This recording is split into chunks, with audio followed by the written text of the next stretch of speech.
training, I've had to do it before with jobs where I've had to do online health and safety training, clicking through, and it's trying to ask me what legislation is, what statement is relevant to what legislation. I'm like, I don't know.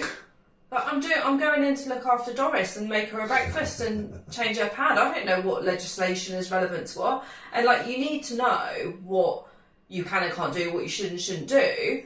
But do you really need to know what legislation it relates to? Like, it's the depth that it goes to, I think, can be too much. So you need to know the basics, you need to keep it simple, and you need to understand why you're learning, or you need to know what you know. And when you try and go too deep with it, you're kind of like, why do I need to know this for? This is a waste of my time. I'm trying to do this stuff that's overcomplicated, that doesn't actually really help me with my job, doesn't get down to the basics of it.